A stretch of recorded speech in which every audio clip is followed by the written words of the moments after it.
Hi, I'm Gloria. And I'm Adrian, and this is the Leading and Change podcast. And today we're going to be talking about values. And so in this episode, we are going to help you understand, why do values matter when you're leading and change? How do you really stress test them and make sure that your team understands what they look like in practice? And if you don't have clear values, how do you get there with your team? So before we dig in, I'd love to start with an icebreaker.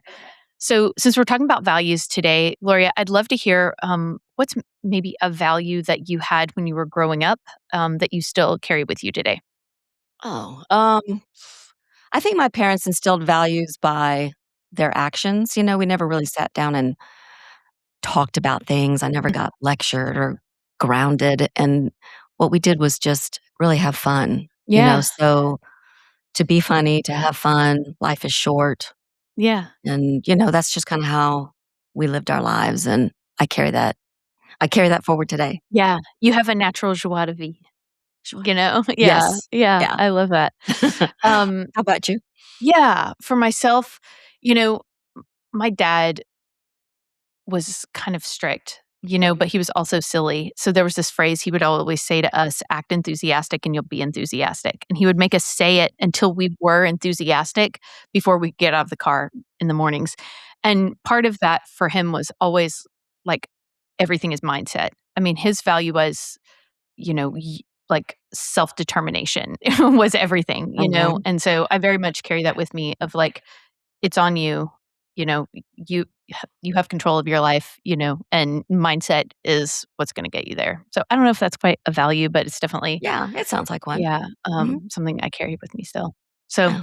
cool. Well, I'm excited to dig in and talk about values today. I'll tee up kind of why do we think this is important, and I'd love for Okay. you to add anything in. So when, the whole point of this podcast is really how do you effectively lead in change, right? Because we Mhm. say change is not something that you lead through, it's kind of the new normal that you're leading in. Right. And so um, I'm going to run through a few stats that it Okay. kind of helps speak to this because, Okay. I like some stats. So um, research shows that organizations that emphasize shared purpose are 2.4 times more likely to set clear direction and 4 times more likely to be described as a healthy organization. And companies where employees report both purpose and clarity see 7.6% higher resilience when it comes to shocks. So that means they're more likely to be able to absorb change and big shocks to the system better. Um, and then purpose is really important to engagement. So Gallup finds that purpose is one of the four key factors that employees need from leaders to feel safe and secure and happy and engaged at the workplace. Yes. Um, and I think values are really core to purpose, Yeah. right? Do you Mhm. agree? Oh, That yeah. yeah. And I think also purpose is one of the factors that, can drive burnout and stress. Say If more. there's a Harvard Business Review article that talks about burnout as, you know, unrelenting stress, and one of the ways that people start to tend to feel burnout is when they don't feel connected or purpose to what Mm, they're doing. It just feels like, you know, I have no idea, right? We're just running around. yeah, But that if, as a leader, you can connect what employees are doing on a regular basis back to something that is bigger than them, that it reduces the amount of stress they feel for those tasks, which can then reduce the likelihood that they're going to burn out. I love that. I Mhm. think that's exactly right. Gallup did similar research on burnout, and they found that one was employees using their strengths really mattered, but then two, working with leaders that exhibited those four behaviors, purpose, safety, belonging, and care. I think were the four. Hopefully, Yeah, I got that right. But yeah. yeah, so then I would love to start the conversation by asking, when you're working with a team, intact in an organization, especially going through change, how do values show up and how do you see them come into play? One thing that I do when I work with teams is make sure they know, right? You have Mm, company values, right? And they all say yes. mm, And for the most part, they know what they are, but they have to look them up. yeah. And so one of the things I talk to them about is is truly knowing what those are, what they mean, and then to be able to describe what actions meet those values. Yeah. An activity called above the line, below the line, which is a great activity, is having people identify real work examples of when the values were demonstrated, Mhm. and not in vague general ways, but in specifically, this person did this, and that was a good representation of this particular value. And then we ought to talk about, okay, what about below the line? Mhm. What behaviors do you see that don't? And then I also ask them to think themselves because, no perfect people, no perfect leaders. So when have they found themselves to be operating possibly below the values? And how can they minimize that, right? What can they do differently the next time? Mm. And then with their team, it's a great way for them to then take that and facilitate some sessions with their own teams where their folks are doing the same thing, Yeah. and it makes it, um, easier, at the same time, more effective because they're not just standing up in a room lecturing the employees about the values, they're actually having them think about them, discuss them, and all of that information is coming from the team members, from the employees, which is quite powerful. Yeah. So one of the things we'll dig into in a second is I do think that values kind of come from the ground up are really important for a team if you haven't established values yet. Right. One of the other things you said that stuck out to me is really that self-reflection.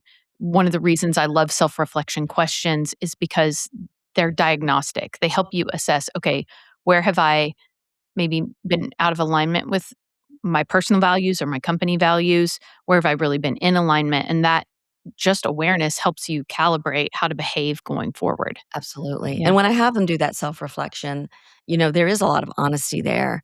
And when I ask them, why? Why did you operate below the values? And one of the most consistent answers is, because it's hard. Mm. It's hard it's hard to always maintain that. And so, sometimes taking the easy way out and, they admit this pretty freely, and I get it, right? We all do that. So, it really gets them to reflect on what you're doing, what you're being asked to do. We can talk about it, talk is easy, but actually doing it is difficult, and you have to make some tough choices. You have to accept the consequences of those, and so it's just a real deep discussion that, Yeah, not a lot of people have the opportunity to really talk about at work, but that I can tell is extremely important and meaningful to them. absolutely. And I think slight tangent off track, but something you said pinged in my brain. You know, w- when a company is out of alignment with their values in terms of their behavior, I remember Gap and Nike when I can't remember when this happened, but they both got in big trouble for using sweatshop labor.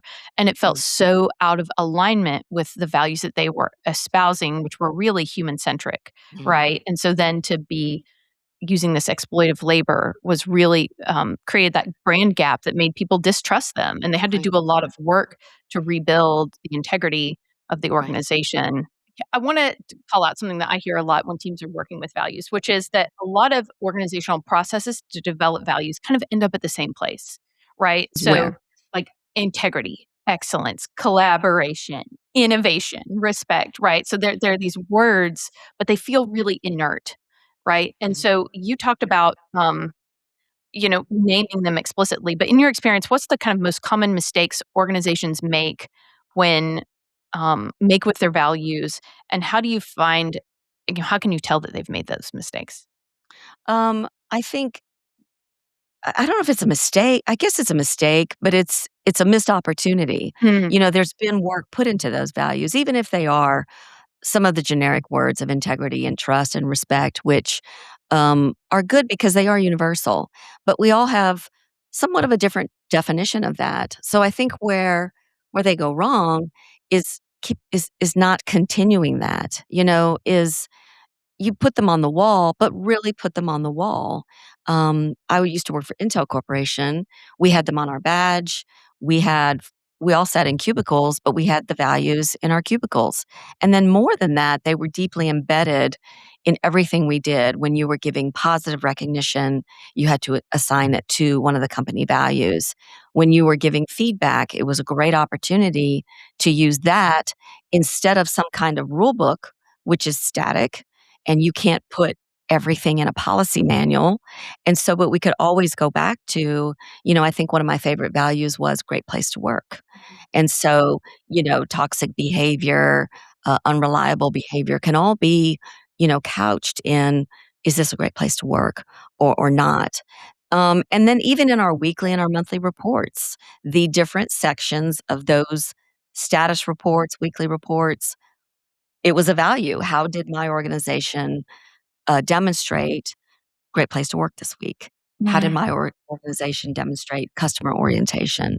And so, it it it was a lot when I first started there, Yeah. and it felt almost like a cult. Sorry, but Mhm. it did. But, it was culture, right? Yeah. And so once you realize the power of it and the benefit of it, I totally bought in, and I can see why, that sort of thing works. And when I go and I teach this or work with teams, I'm still somewhat surprised at how much people get into that type of conversation when we start talking about takeaways from the workshop. A lot of them say, I'm really gonna tug on these. I'm really gonna use them. They're right for the taking. So it's great. It's great language. I love that. Yeah. One of the things you said that stuck out is a policy manual is static. And so it's hard to make up all the rules that are going to tell somebody how to operate at work. But it's impossible, right? But values can guide you. And so I can think of a specific example. I remember in 2020 when I was working with a team that was going remote for the first time, and they had an incident that they asked me to come weigh in on. And it was a professional dress policy, and somebody was showing up on camera at home in like yoga clothes. Like I think it was like a tank top situation that and they were like, you cannot wear tank tops in the workplace." And this employee was like, "I'm at home." Right? Like I'm at my house doing work, like who cares? And so what I helped them do was lean on their value of professionalism. It was a stated value in the workplace. And so then that helped give some guidance to yes, like in this technical instance, I think the policy said when you're in the office or something like that, because they were trying to make a rule about when you're volunteering, you can dress differently or whatever. You can't make a rule for every single thing, but values can guide, do we look professional in this customer setting, right? Right. And they are, you're able to then, uh, it varies, right? So you're not stuck on exactly this. It's you're really just looking for, this is what we're trying to do. Right. And that helps guide then the decisions that people make for everything down to, am I gonna wear a tank top or am I gonna put on, a collared shirt? Right, So right. I love that. Um, so how did that go, Adrian, with the employee? Did they get on board with professional dress? they totally got it. They felt like it was the organization being nitpicky in the beginning. And, this was somebody who was clearly stressed, managing kids at home. Organizations need to have empathy for people, but putting it through a values lens helps, like you said, create that culture and manage those expectations. There's a handful of questions that I like to ask to help organizations kind of stress test their values and see if they're at work.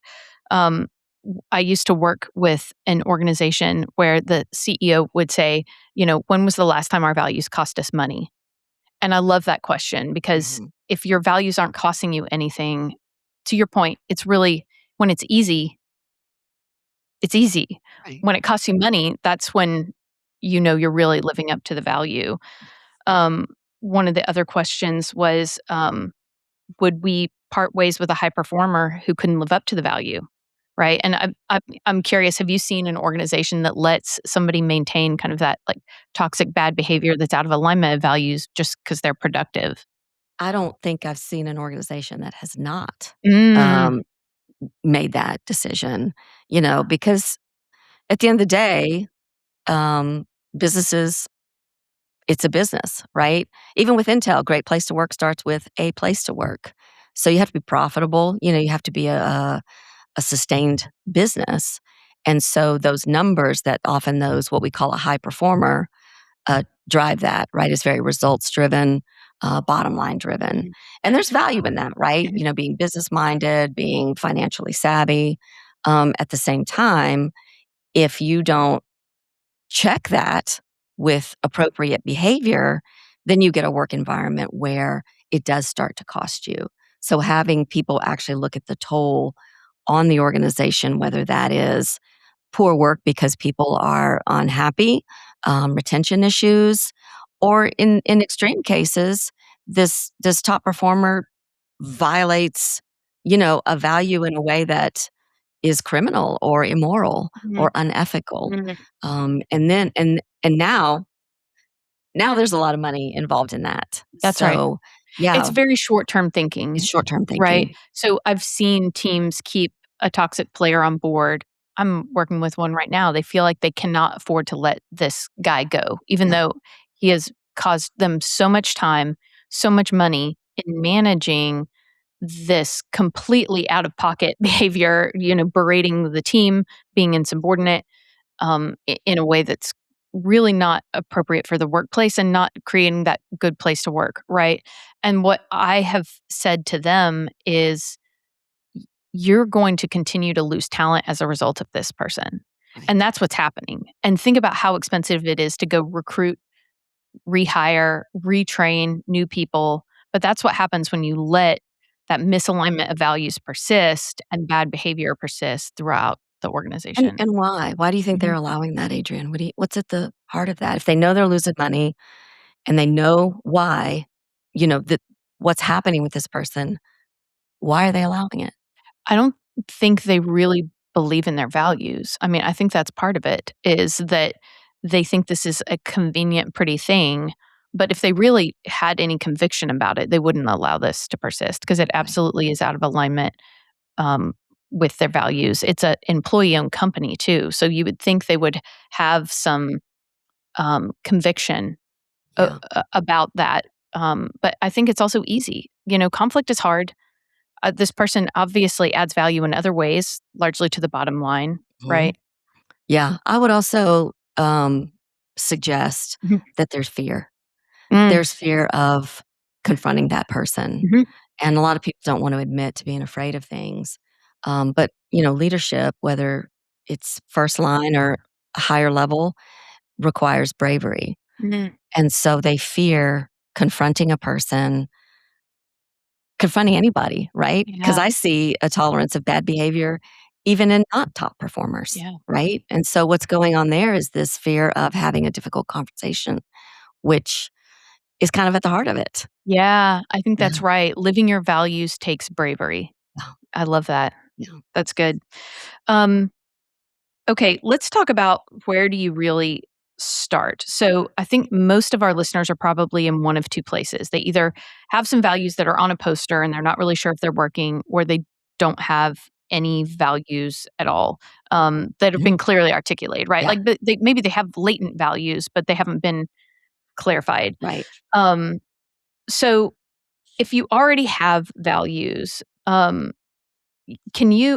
do you help people connect the values to decisions that are made, or connect values to how to give feedback? How do you help kind of operationalize that? I'm gonna from experience here. When I worked for Intel, we did this activity. It wasn't a one time thing, but it was something that was more of a program where we identified. One of the, I guess, mottos of Intel at the time was cheaper, better, faster. Mhm. The consumer wants microprocessors that are cheaper, better, faster. And for that to happen, for us to manufacture those, everyone has to do their job cheaper, better, faster. So we were asked to envision ourselves as a company, just me, the company of Gloria. Yeah. And what what could I legitimately invoice back to Intel for my services, right? Because we all have billable hours, but we also have this kind of administrative overhead work that we do. whether it's checking email, generating a report. We're not billing for that. It's just kind of the cost of doing business. So, in an effort to be cheaper, better, faster, we were asked, how do we reduce or eliminate our non billable work in favor of spending more time on the billable work? Mm. And that encouraged us to really take a hard look at what we were doing, to question, stakeholders about what Mhm. they need from us, to try things like, hey, let me stop doing this for a while and see what happens, Yeah. beg forgiveness, um, and just really take a hard look at that. So it was empowering, it was in line with our values. And because we were all stockholders, it also made sense to everybody's bottom line. So, that wasn't just a one-time activity. It really kind of set the tone. And it's something that, you know, 15 years later, I still kind of have that mindset, Mhm. cheaper, better, faster. Mhm. So activities like that where you're testing your values, you're embedding it into what people are doing and thinking about on an everyday basis, which then factors into the decisions that they make about what am I going to work on? What am I going to try to improve? And things like that. Very cool.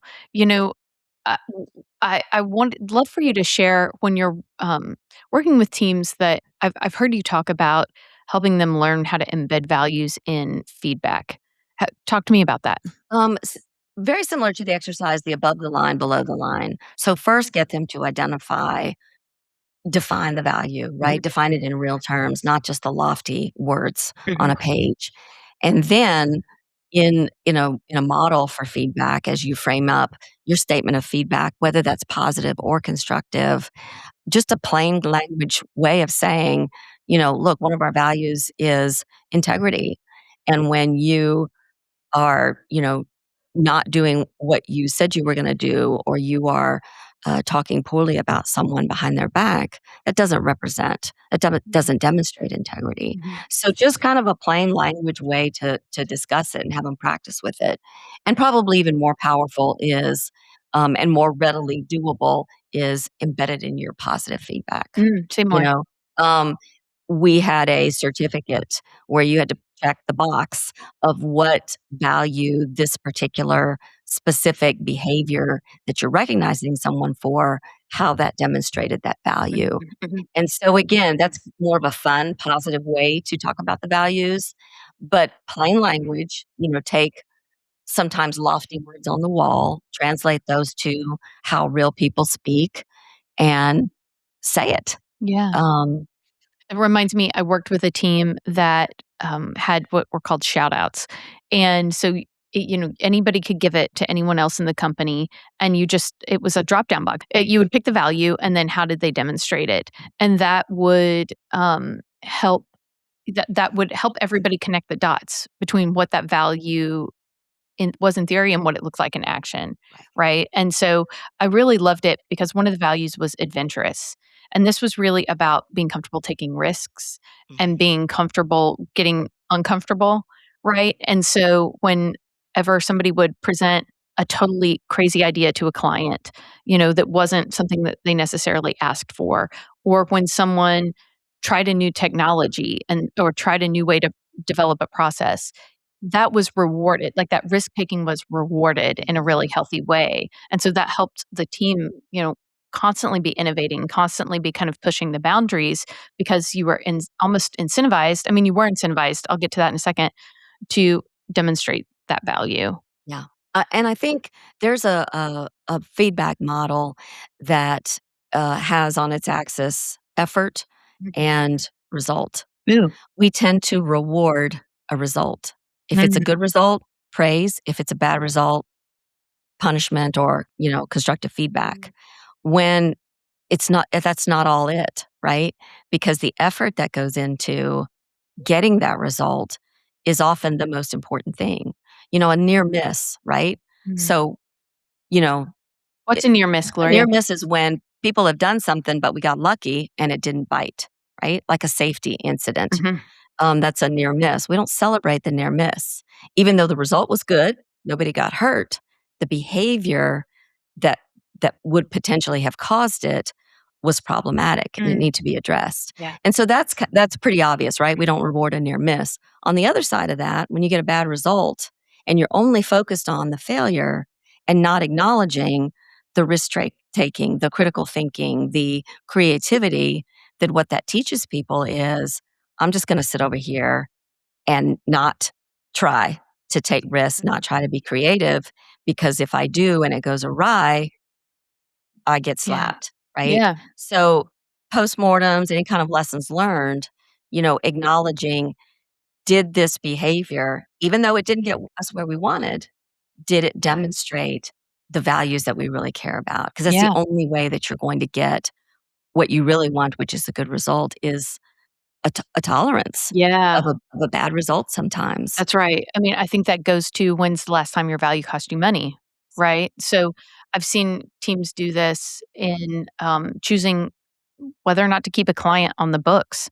If a client has behavior that's inherently antithetical to the organization's values, I experienced this, and we let go of a multi-million-dollar client that was a significant hit, and we knew that was potentially going to mean a reduction in force, like layoffs to compensate for that. But the other side of that was being locked into a contract for years with a client that berated the team, that didn't respect boundaries in terms of time, in terms of timelines, in terms of our processes. And so at a certain point, you as a leader are faced with that question of, am I going to stand up for my team and our values, even if that means hitting the bottom line? Or am I gonna keep just doing the quote unquote easy thing, but like really the team is the one taking the hit for it? One more way I've seen teams, I'm running through all the ways I can think of. So we've talked about for embedding, operationalizing values. You can use it for feedback, both constructive feedback, calibrating what the right behaviors are, and positive, right? Appreciation, celebration. We heard that you can use it in some decision making. So, do we keep this business? Do we not? Is this really in alignment with our values? And then, the other thing that I've seen it embedded in is in performance evaluations or development conversations, right? And Talk to me like, about how you've seen that work. and hiring as well, Okay, tell right? me more about that. So I think in performance evaluations, and that really ties back to feedback, right? A performance review is a 365-day Mhm. exercise. So having it, it's almost like an open book test, Yeah. right? You say day one, right? And here's, ideally, you get a new hire. Day one, you say, here are our values, and here's what that means. And we're going to talk about behaviors that demonstrate it and behaviors that don't.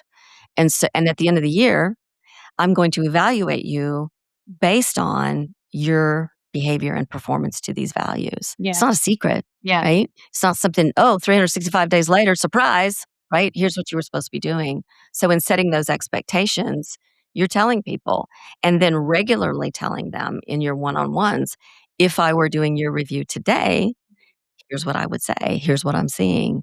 And then absolutely no surprises. And you're getting what you're trying to do. You're trying to get consistent behavior that meets expectations. And we just, for whatever reason, probably the reason is time, Mhm. right? Is we're, especially leaders, are just so time constrained. But if you think about, if I am very regularly reviewing and speaking to my employees about their performance, they're either going to continue to meet or get better, or they're going to see the writing on the wall, which is Mhm. they're not doing well. Yeah. Um, Again, it takes time, it takes courage, but so, it's another great way to format your performance review. I've worked with a team that made it really explicit. So they took each job description and basically said, what does it look like with values in action for this role? So for a project manager, one of the values um, was better.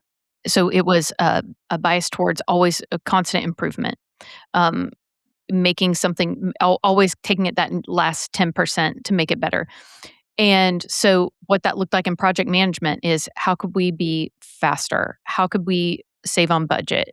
How could we um, get better client feedback in the process? Whatever it was this bias towards constant improvement. And so that was like written into the job description of, find a way to do our projects better, which I loved. Yeah, And then for companies who do behavioral interviewing for Mm. hiring, Yeah, talk embedding about that. those in the questions. So if you have a value of continuous improvement or risk taking, then the question you ask is, tell us about a time where you took a risk. Mm. How did it work out, and what did you do about it? That's a question that does. It's not a hypothetical because we're all geniuses in the hypothetical.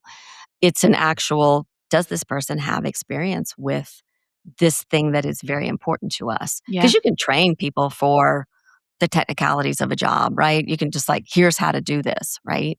But if you're not, if you need someone that can hit the ground running, so to speak, or is qualified, do they have experience demonstrating what you say is most important to you? Yeah. So from the hiring to the firing, Mhm. um, the values are there. It's a key tool. Values are where it's at. Cool. Wow.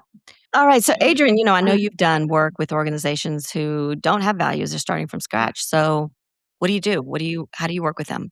Yeah. So I love helping organizations find alignment with their values. I think a few things help this exercise be successful. Number one, I think a recognition that most teams that have been intact for a while have values. They're just like latent or not named. They're not apparent. And so I love to do exercises that involve really as many members of the team as possible. Or, one of the things I'll say is with an organization, if you can't include everyone, if it's like a working group focusing on values, get diverse representation. Who do you think of on your team that's really an excellent player? This is an exercise I'll help us go through. And then what makes them an excellent team player? What makes them such a rock star for this team, such a standout for this team? And as you start to name those qualities, things will surface, right? So I often use this example of having worked with a team that had a value that was latent, but they realized was a bias towards action.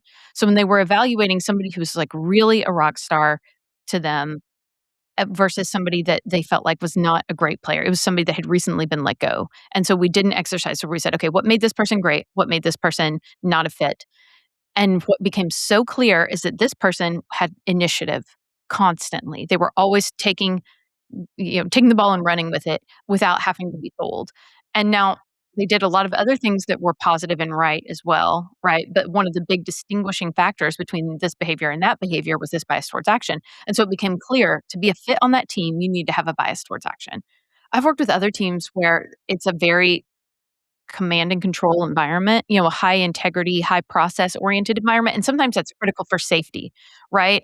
And so that mentality wouldn't work for those organizations. And so exercises like that, I think, can help draw those values out and bring them into the forefront. Yeah. I like that because it's very real, right? There's real life examples of those values in action because it's hard to start, you know, so theoretical. Yeah, I think that's exactly right. Usually the first things that come out don't stick, but we always just start somewhere. Just write down what you think they are. One of the other things that we'll do is say, think about a time when we're really proud as a team. What's something that we're really, really proud of? We went through this with Success Labs, and talking about really the constant innovation, developing a 360 feedback software, developing leadership labs, developing a lot of tools from scratch that we saw a need, we saw an opportunity, and we made it happen. And so that kind of like innovation and being innovative was really a quality that's celebrated here. Yeah, absolutely.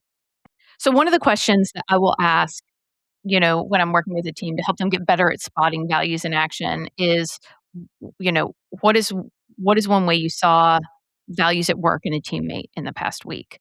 Or, if when you do a project wrap, you talked about retrospectives and look backs, the importance of that.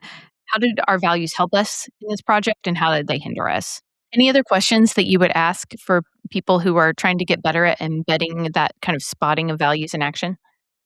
I think I would ask for real work examples of what they've seen when somebody has stood out and done something exceptional, and to really pick apart what was going on there. What were the behaviors? What were the actions? What did the person not do? In some cases, can be easier to talk about.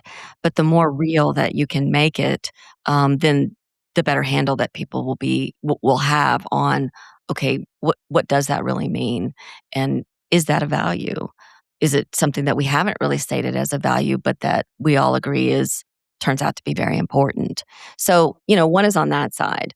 The other is to ask where they struggle with having difficult conversations.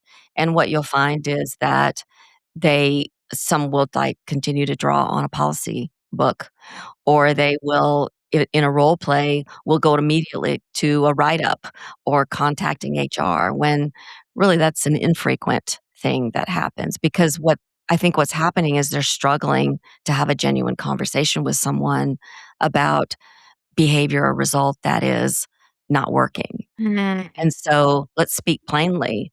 And I'll have them say, "Well, how do you tell someone that?" And I let them say it, and I say, "Just like that, Yeah. right?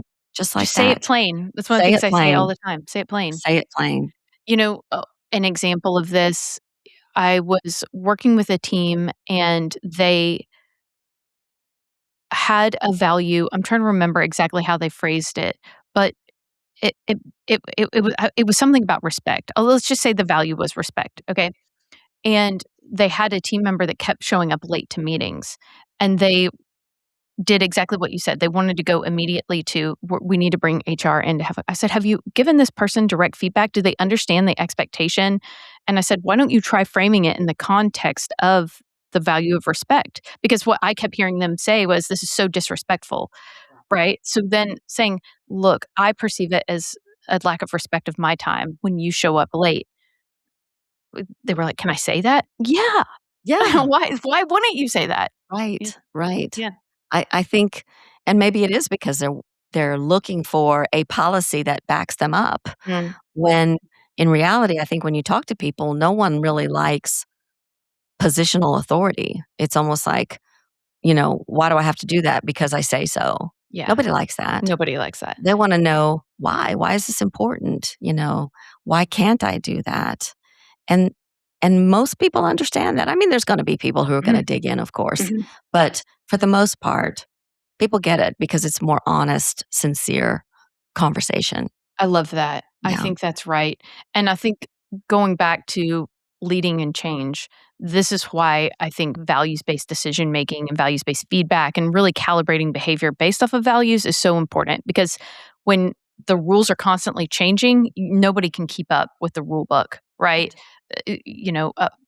Policy from 2 years ago may not be relevant at all today, and so you've gotta kind of embed behavior expectations through Right. your values. Yeah, and you have to embed them in a way that is, um, general, Mhm, but not too general, right? mhm. With words that are meaningful. And Yeah, again, I'm go back to the concrete examples. yeah. The more you can get people talking about specific behaviors, the more you'll get, "Okay, I understand that," right? Mm, And I buy into that. yeah. Okay, so I'm gonna run through the handful of things that we've talked about that you can do to embed your values in an organization. So we talked about feedback, constructive feedback. We talked about praise and recognition. We talked about, kind of that project selection, planning, decision making. Um, You talked about physical space, putting them in your cubicle, putting them on your name badge, putting them on the walls. Like, I think sometimes that can be seen as performative, but it's really important for embedding it, right? I worked with an organization that had it on the wall with the definition underneath for each one, and then they would have, printouts of the shout outs of so that example of this is the value and this is what it looked like in action with the person's picture, they would put those on the wall so people could see it, in team spaces. I loved that. Um, what's one place you can think of, that you've seen organizations integrate values that most people wouldn't think of? Do you have anything outside of those handful of examples? I guess another example is buzzwords. Say Um, more. well, I've talked about how difficult it is to have a difficult conversation, to address when somebody is out of line or out of order or something like that.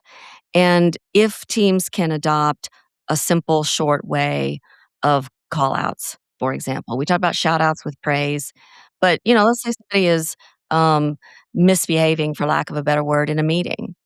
And we don't want to throw anybody under the bus in public, but we need it to stop. And so coming up with certain phrases that you might use in a team to address maybe natural but dysfunctional behavior Mhm. can be an easier way to say it Oh, and an can you easier give way to me an hear it. example? So, buzzwords we had it going back to my Intel days. We had rat hole, we had no sidebars, and all that. And what that meant is, okay, somebody's getting way too deep to the point where we're getting off topic, and somebody only needs shout rat hole, and then everybody's like, okay, are we going down a rat hole? Let's Yeah. get to it. Or no sidelines was what typically happens. You're in a meeting and somebody thinks of something, and then suddenly they're having a discussion with their neighbor that is very important to them and somewhat germane, but it's off topic, it's off agenda. And so you say no sidebars, and people are like, oh, okay, that's right, let's get back to it. Yeah. So that made it very easy for anybody really to say, let's get back to doing what we said we were gonna do without it being awkward, Yeah. right? So the first time you do that or the first time it's done to you, yeah, it's a little bit okay, but when you start seeing that people are regularly doing this, even people who are at higher levels of management who should be role modeling values more than anybody else, it becomes, "Okay, this is how we do things here." This is becomes almost like an operational philosophy type Yeah, it normalizes it. thing, I love normal. that. Yeah. I worked with a company. I've never heard the phrase using them as buzzwords. I love that. I worked with a company that had an online meeting software. So our virtual meetings would be hosted kind of in this web portal. And there was a button that said tangent alert. And they would use it. They would go tangent alert. And you did that whenever, and they would do it to the CEO. I mean, they Yeah, would do it to me. yeah, They would do it to anybody to say, look, you're on a tangent. You're on a rat hole. right. Let's, Yeah, refocus here. And because right. it was all about respect for people's time. Right. And I think respect for people because, when that sort of thing happens, it's because people care, right? They're highly invested in something Mhm, that's going on that they want to talk about it or they want to go mhm. deeper, which is a positive behavior. So it's not, oh, you're bad because you went down a rat hole. It's no, because we're all committed and smart and we know a lot, of course there's going to be rat holes. Mhm. And so we just have to make sure it doesn't get us off of what we actually need to get done right now. Yeah. So it's that permission really to be a good human being, knowing that some of that behavior can be problematic depending on the situation. Yeah. And to put a bow on this part of the conversation, when you see that happening, we've all been that person listening to the tangent go on, and everybody, you see them just kind of disconnect and feel like everybody sees that it's happening. It's when you feel that void of leadership, it feels really bad. It Yes. feels like, why is nobody stepping up? Why is Right. nobody saying anything? And it's such a relief when somebody does. And so I would say to teams that let that happen with leadership, it's just it's such a violation of values. I think it's a not a productive work environment. It's more respectful to just rattle. Absolutely. Yeah. And what's really interesting, I think, about us as humans is at first, the person who says rat hole, who says sidebar, is the one who made things awkward. Yeah. When when they're not, right? Yeah. So if you are in this setting and somebody steps up and does say it, be on that side, right? Yeah. Don't look at them like, "Oh," Yeah. right? Be on their side, make it less awkward for the person who actually did the proper thing Yeah. versus what else was going on. But, it's easy to talk about it in a podcast.